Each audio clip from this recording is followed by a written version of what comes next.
Hi guys, бүгін біз сол 12 шақты жіліктеуді толықтай талқылауды бүгін жалғастыратын боламыз. Бүгінгі сабағымыз future continuous, яғни болашақтағы созылып жатқан нақты бір уақытта болып жатқан іс-әрекет. Кешегі сабақта біз past continuous өткенбіз. Past continuous бұл өткендегі нақты бір уақытта, белгілі бір уақытта болып жатқан, созылып болып жатқан іс-әрекет. Енді future continuous дегенде дәл солай десе де болады, бірақ та болашақ туралы айтқан кезде қолданамыз. Ол үшін еске түсіріп алайық. Future simple қалай еді? Future simple.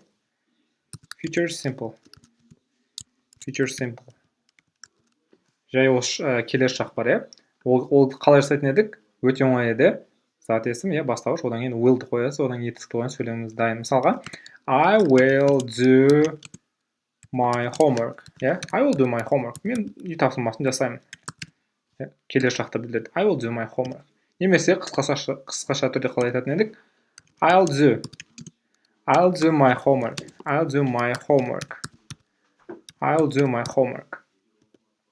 Бұл яғни болашақта сіз үй жұмысын жасаймын деген мағынада. Енді бүгінгі өтетін сабағымыз бұл future continuous. Future continuous яғни бұл жасалуы дым қиындығы жоқ, және болуы бұл болашақта, нақты бір уақытта, немесе болашақта созылып жатқан, болып жатқан іс-әрекет. Бұны қазір қарапайым тілде түсіндіретін боламыз, мысалдармен. Мысал келтірейік, мысалға мына жақта I will do my homework деген, болашақта мен үй жұмысын жасаймын деген. Ал future continuous I will be doing my homework болады. I will be doing my homework.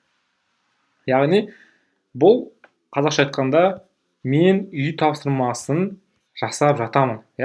Мысалға, кешке жақын сағат 5-те, или кешке жақын сағат 7-де нақты бір уақытта сіз үй тапсырмасын жасап жатамын деген сөз. Бұны жасауы міне will be doing. Мына жақта бізде will do деп қана қоса салатын едік қой. Мына жақта will be, одан кейін етістікке ing жалғау жалпы бір іс-әрекеттің болып жатқандығын көрсетеді. Яғни бұл жерде болашақта сіз бір іс-әрекеттің созылыңқы шақта болып жатқандығын білдіреді. Қысқаша айтқан кезде қалай айтамыз? I'll be doing my homework.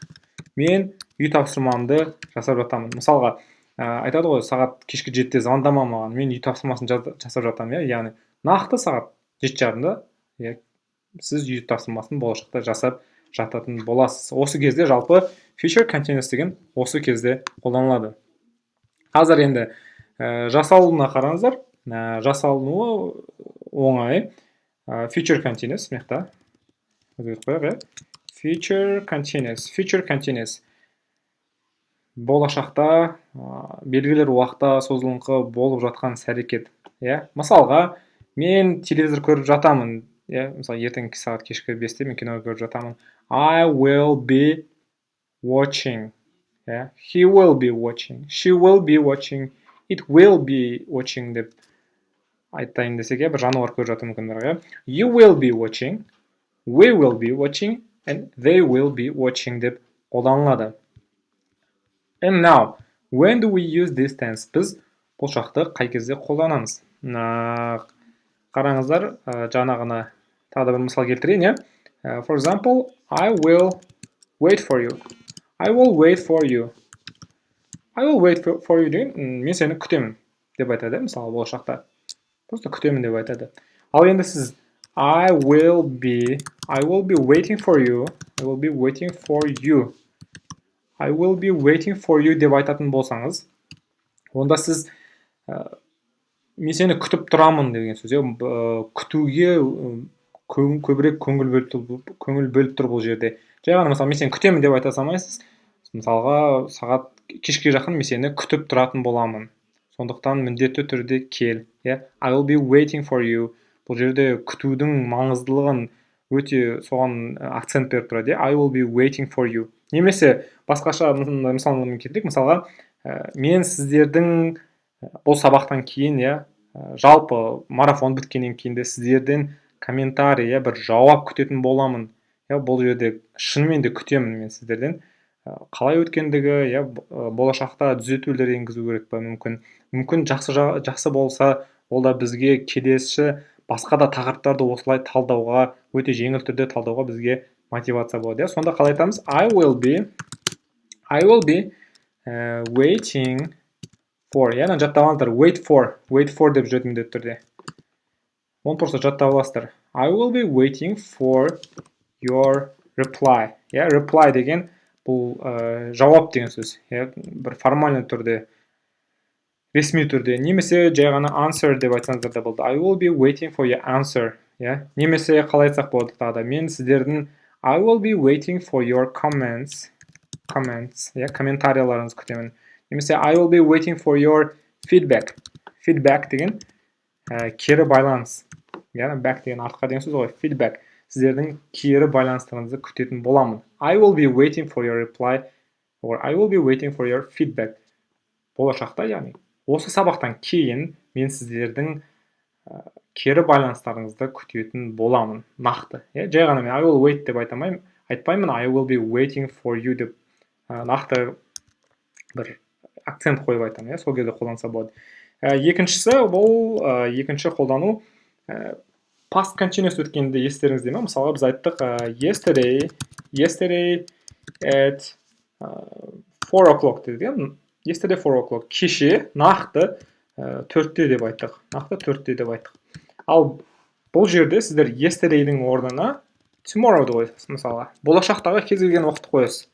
Сіздер мен келер шақтың дабыл сөздерін өттік. Tomorrow, the day after tomorrow, next week, next month деген сияқты. Мысалы, мен сізді келесі апта сағат 4-те күтемін. I will be waiting for you next week at 4 o'clock мысалға.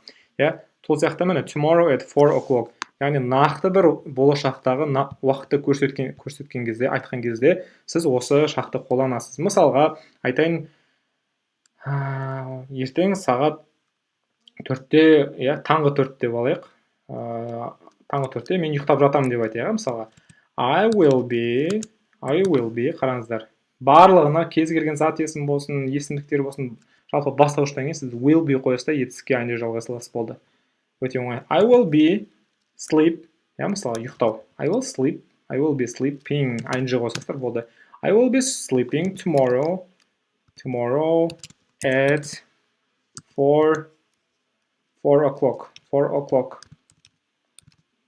Мен ертең сағат 4-те ұйықтап жатамын. Немесе тағы да осылай нақты бір уақытты білдіретін, мысалға I will be, мысалға айтасың ғой, маған ертең сағат кешкі 7-де звондама, себебі мен футбол ойнап жатамын, мен естімей қалуым мүмкін. Сол кезде мен ойнап жатамын дегенде I will be playing дейсіз. I will be playing football. Мысалға айтайық, between 6 and 8 p.m. де қоям. p.m. деген бұл кешкі уақытты айтады. I will be playing football between 6 and 8 p.m. Мен ертең сағат кеш I will be playing football tomorrow де қояға. Tomorrow, нақты көрсету үшін уақытын. Tomorrow between 6 and 8 p.m. Осындай нақты уақыт көрсеткен кезде сіз осы future continuous'ты қолдансаңыз болады. Let's continue, let's continue talking about this tense. Тағы да қай кезде қолдансақ болады? Үшіншіден, болды мынау. Негізінен бәрін қарамен қойық. Үшінші кезі ол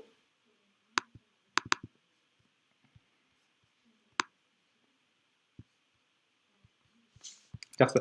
Үшіншісі бұл кеше біз past continuous өткенде мынандай сөйлем өттік. When мен сөйлем, When she came home, ол үйге келген кезде I was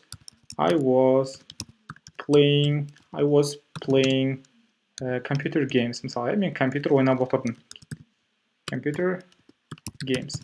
Кеше ол үйге келген кезде, мен футбол ойнап жаттым, созылыңқы әрекет болып жатқан өткен шақта мынау was playing, ойнап жатқандығыңыз. Ал оны бөлген әрекет she came, ол келіп қалды, сол іс-әрекет бөлді. Енді бұны біз болашақта, яғни мына future continuouспен қалай қолданамыз?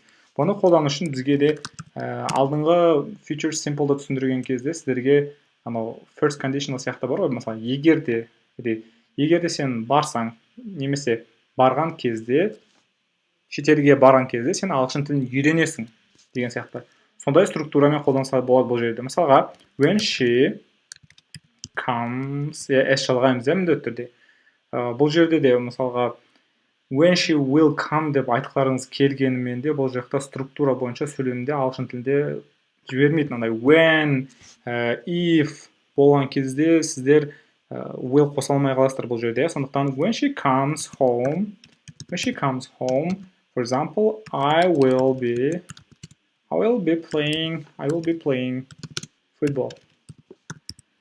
Ол үйге келген кезде мен футбол ойнап отырамын. Нақты болашақта үйге келген кезде мен футбол ойнап отыратын боламын деген сияқты осындай бізде қолданатын үш кезі бар. Осыны жаттап алсаңыздар болады. Ең маңызды білу керек нәрсе бұл жерде. Осы естеріңізде сақтап алыңыздар, болашақта нақты белгілі бір уақытта болып жатқан іс-әрекет. Жаңағы ең күшті мысал, жаңағы мына біреу. Маған звондама ертең сағат 7-де, немесе 7:30-да. Себебі I will be playing football tomorrow between 6 and 8. Себебі мен 6 мен 8 арасында футбол ойнап жатамын. Осындай мағынада айтқыларыңыз келген кезде осы структураны қолдансаңыздар болады. Жақсы. Енді осы сөйлемдерді бір қайталап шығайық, So, when do we use this tense? I will wait for you. I will be waiting for you. I will be waiting for your reply. I will be waiting for your answer. I will be waiting for your comments. I will be waiting for your feedback. The second use we can use when we talk about specific time in the future. Tomorrow at 4 o'clock. I will be sleeping tomorrow at 4 o'clock. I will be playing football tomorrow between 6 and 8 p.m. When she came home, I was playing computer games. When she comes home, when she comes home, I will be playing football. Мен футбол ойнап жатамын. Алдыңғы сабақта мен сіздерге түсіндіріп кетемін деп айтқан едім. Қараңыздар, түскі 12:00 ғой. 12:00-ден бастап кешкі 23:59-ға дейін сіздер бұл кезде түскі уақыттардыға PM қолданасыздар. Ал уже түнгі 00 болады ғой. Түнгі уақытта 00:00-ден түскі 11:59-ға дейін, яғни 11:59-ға дейін сіздер AM уақытын қолданасыз. Таңғы уақытқа AM қолданасыз. Бұл америкалық версиясы. Не бар, сіздер білетін шығарсыздар. Quarter to, half past деген сияқты уақыттар бар. Бұл америкалық версиясы. Айтылуы да оңай. Сағат 5 болды. Бұл жерде PM, AM-ді қостыңыз оңай. Мысалға 1 AM деп айтатын болсаңыз, ол түнгі 1 екені түсінікті. Мысалға 6 AM. Мысалға айтасы 6 AM. 6 AM дейтін болсаңыз, бұл қай уақытқа жатады? Автоматически таңғы уақыт екенін білесіз. Ал 6 PM дейтін болса, кешкі сағат 6 екенін түсінесіздер. Арата жалғастырайық. Енді осы future continuouспен біз қалай болымсыз сөйлем жасаймыз. Бұл жерде болымсыз сөйлем жасау үшін мына жерге not қоса саласыздар. Will not be. Қысқаша won't be естеріңізде болса, will not деген қысқаша won't деп айтады. For example, ертең келе берсін, мен ол кезде ұйықтап жатпаймын. Звондай берсем болады, I will not be sleeping. I won't be sleeping. He will not be sleeping. She will not be sleeping. It will not be sleeping. You will not be sleeping. We will not be sleeping. They will not be sleeping. Барлығына бірдей осы қолданады дегені. Тек қана won't дегенді қоса саласыздар. Мына жаққа қойын шетіне, көрсеңіздер болады. Енді қараңыздар. Мысалдармен келтірейік. For example, ертең мен жаңағы айтқан сияқты сағат кешкі 7-те футбол ойнап жатпаймын деп айтатын болсақ, иә, мысал ретінде I won't be playing football. I won't be playing football tomorrow at қанша дедің? 7-де берейік. At 7 p.m. иә, қай уақыт бұл? Кешкі уақыт. 7 p.m. 7 p.m. Or we can say that, for example, ертең мен паркте қыдырып жүрмеймін деп айтатын болсақ, қалай айтамыз? I will not, екі түрінде жаза берейін, I will not, I won't be серуенде, walking in the park. Yeah, I won't be walking in the park. Тағы да бір мысал келтірейік. Мысалға, жаңа when мен айтайық. When she calls me, I won't be sleeping. Мен ұйықтап жатпаймын. I won't be sleeping. Мен ол кезде ұйықтап жатпаймын. Жақсы, бір қайталайық. I won't be playing football tomorrow at 7 p.m. I will not be walking in the park. When she calls me, I won't be sleeping. Енді осы future continuouspен біз қалай сұрақ жасауға келетін болсақ, бұл жерде мына жерде қараңыздар, will not be, я will be деп келетін еді ғой. Сұрақ қойған кезде екеуі бөлінеді. Will, себебі мынау да кәдімгідей етістік ретінде мысалы айтатын еді. Мысалы will you go, барасың ба? Сол сияқты will you be деп етістікке ing жалғап айтасың. Мысалға сен ұйықтап жатасың ба? Will you be sleeping? Will he be sleeping? Will we be sleeping? Деген сияқты арада жалғастыра берсе болады. Мысалға айтайық, сен мені жай ғана мысалы сен мені күтесің ба демей, мысалы мені күтіп тұрасың ба, я күтуге бір маңыздылығын көрсететін болсаңыздар, акцент беретін болсаңыздар, will you be waiting for me? Will you be waiting for me? Мені күтіп тұрасың ба? Немесе ол футбол ойнап жата ма? Will he be playing football? Will he be playing football? Ол футбол ойнап жата ма? Енді түсінікті деп ойлаймын бұл жерге не? Will you be waiting for me? Will he be playing football? Okay, and the next one is our special question. Арнайы сұрақ қойғыңыз келсе, сен келесі жылы мысалға осы уақытта не істеп жатасың? What will you be doing next year this time? Қай жаққа бара жатасың? Мысалы, where will, ол қайда бара жататын болса, where will he be going? Мысалы, мысалмен жазайық, жаңағы ең біздің жақсы қолданған, тек қана мысалға бір уақыт емес, былай да айтсақ болады, жаңағы what will you be doing next year, естіңізде ма? Next thing, келесі жылы, next year this time. Келесі жылы дәл осы уақытта сен не істеп жатасың? Мысалға, дәл осы уақытта, яғни көктем кезде, не істеп жатуым мүмкін? Мысалға, мен әлі де сабақ беріп жатуым мүмкін, мысалға, I will be teaching, мен сабақ үйретіп жатуым мүмкін, нақты. Осы кезде қолданса болады. Тағы да бір мысал айтайық. Мысалға, нақты бір уақытты көрсеткенде, мысалға, what will you be doing, бана айтқан сияқты, between 5 and 6. What will you be doing tomorrow? Tomorrow between 5 and 6. What will you be doing? For example, I will be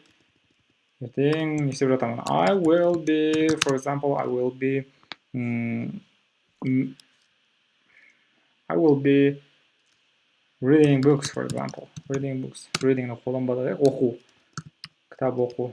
I will be reading books. I will be reading books. Жақсы, түсінікті деп ойлаймын. Бір қайталайық. Examples. What will you be doing next year this time? I will be teaching. What will you be doing tomorrow between 5 and 6? I will be reading books. Жалпы future continuous деген қысқаша осы. Қысқаша болғанда барлығын айтып кеттік негізі. Ондай қиын ештеңесі жоқ. Қатты көп қолданылмайды, бірақ та жалпы осындай мағынада айтқан кезде қолдансаңыздар болады. Мысалы, жаңағы айтқан сияқты, болашақта белгілі бір уақытта болып жатқан іс-әрекет туралы айтқан кезде нақты ертең сағат 4-те не істеп жатасың, жаңағыдай. Маған звондама, мен футбол ойнап жатамын деген сияқты, tomorrow деген сияқты, next year this time деген сияқты нақты бір сағат уақыт айтқан кезде және when-мен де қолданса болады. Мына кестелерді әрине сіздерге дайындап қойдым. Қайталап айтудан жалықпаймын. Мына кестелерді өздеріңізге сызып алыңыздар. Себебі мен мұғалім ретінде мынаның бәрін қайтадан сызып шықтым, Қайталау ол ешқашан артық етпейді, сондықтан қайталап өздеріңіз үшін жақсылап бекітіп алыңыздар. Ал мен сіздермен келесі сабаққа дейін көріскенше дейін.